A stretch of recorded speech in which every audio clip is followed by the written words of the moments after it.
On December 22nd, 1939, just before 1 a.m., a passenger train sped into Genthin station, located about 83 kilometers or 51.5 miles east of Berlin, Germany. Without slowing down, the train smashed into the rear of a train sitting idle at the station. Both trains were overcrowded with passengers traveling for the Christmas holiday, resulting in a horrifically violent collision. The train that was sitting at the station was express train D10. It had left Potsdam Station just outside of Berlin less than 2 hours earlier at 11:15 p.m. on December 21st, heading west. D10 had several stops to make on the way to its destination in Cologne, Germany. Although it departed perfectly on schedule, it quickly lost time. It was heading into the weekend. Christmas Eve was on Sunday and Christmas Day, Monday. So many people were traveling for a long holiday weekend. This placed a heavy burden on the already taxed Deutsche Reichsbahn, also known as the German National Railway. The Second World War had just begun a few months prior in September, and Germany's war effort depended heavily on the railway's resources, including locomotives, train cars, and railway staff. As there were already no coaches to spare, this left little room for adequately serving those traveling for the holidays. One aspect of the war effort was that many people were forced to work in munitions and armament factories far from home and use the long holiday weekend as a reason to travel home. As there were insufficient coaches, they were forced to pack the train cars over capacity to accommodate the travelers. As a result of the reduction in the German National Railway's resources and the significant overcrowding of the train cars, delays mounted more and more with each stop. Exacerbating matters, D10 was trailing a military cargo train which moved at a slower pace than the express train. By the time it was passing Brandenburg, it had already been pushed 27 minutes behind schedule. At 1:45 on December 21st, just half an hour after D10 departed, D180 left Potsdam Station en route to its destination in Neunkirchen, near the border of France. D180 had an advantage over D10 as it had fewer stops to make along the same path. So, D180 quickly gained on the delayed express train. It was a cold evening and visibility was poor. Not only were there patches of thick fog to contend with, but as a wartime measure, Germany instituted blackout laws which forced infrastructure installations, such as train stations, to keep their lights off to avoid becoming targets for aerial bombing by enemy aircraft. The conductor of the D180 used dangerously aggressive tactics to keep his train on course. When approaching red signals meant to signal trains to stop, he would press on without even slowing. He did so with the expectation that the signal would turn green before he passed. This was to prevent him from having to brake and then get all the way back up to speed, which takes considerable time due to the sheer mass of the train. In a decision that was questionable at best, the conductor of the D180 blew through a red signal in the town of Belek. Though the signal never turned green, he kept his pace steady, never slowing at all. That red signal was intended specifically to protect the D10, which wasn't far ahead.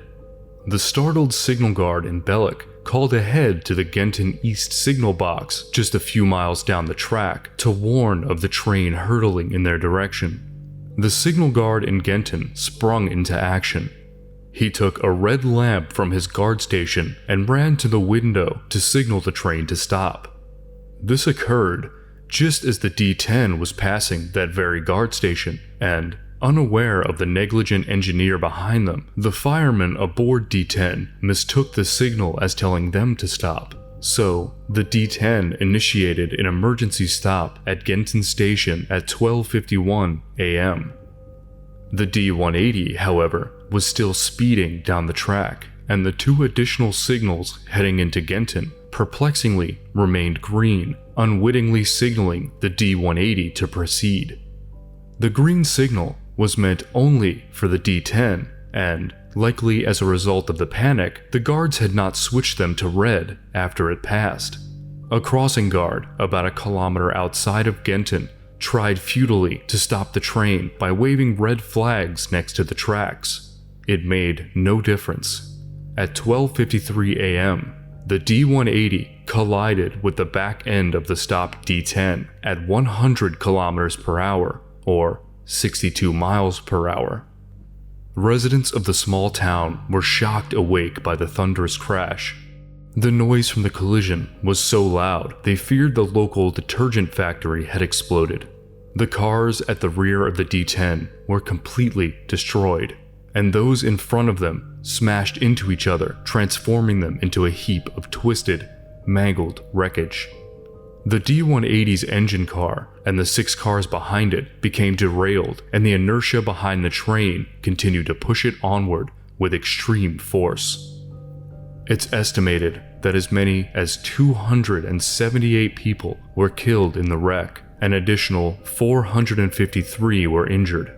Official accounts that came from the German National Railway put the toll at 186 deaths and 106 injured. However, it is believed that these numbers were intentionally underreported by the Nazi government to downplay the disaster.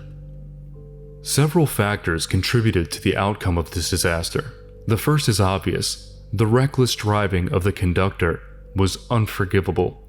While his strategy helped to save time, it was ultimately the catalyst that set the catastrophe into motion. The forced blackouts and railway shortages also made things considerably more difficult for train conductors.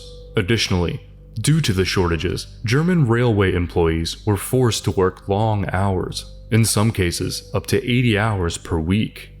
The exhausted rail workers could have been a significant factor in the disaster. In fact, 7 train wrecks had already been reported in Germany since the start of the war.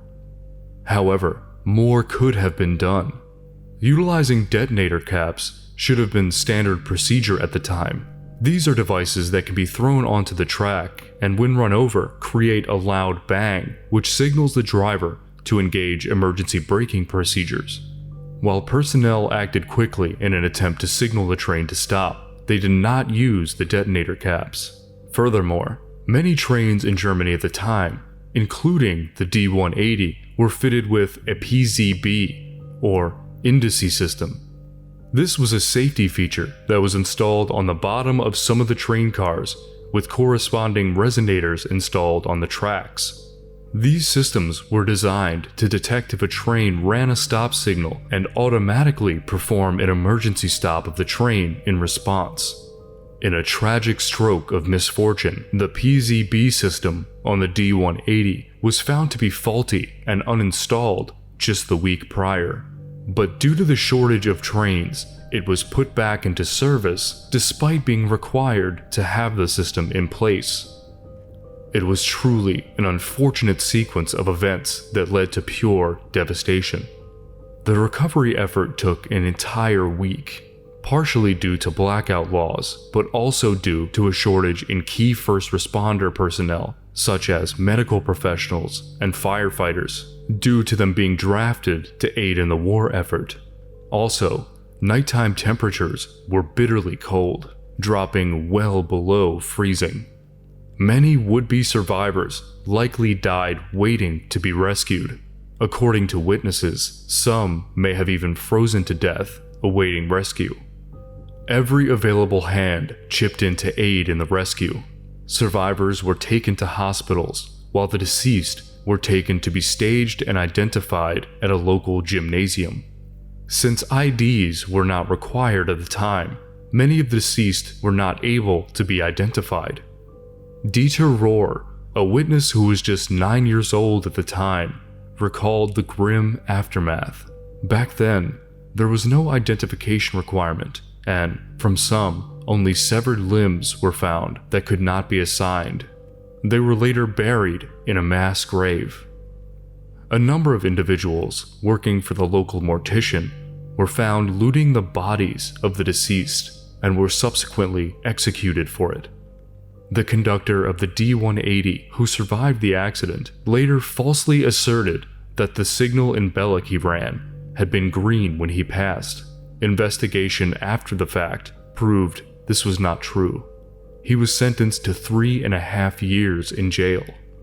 The D-180 locomotive was repaired and returned to service within just a few years of the accident, and it was in use until the late 1980s. In remembrance of this tragic disaster, a memorial was built outside Genthin Station in 1999. Thanks for watching. If you enjoyed this video, please like and subscribe to help my channel grow. If you'd like to support my channel, use the link in the description to become a patron of my Patreon, or click the join button below to become an official member of my channel. Until next time.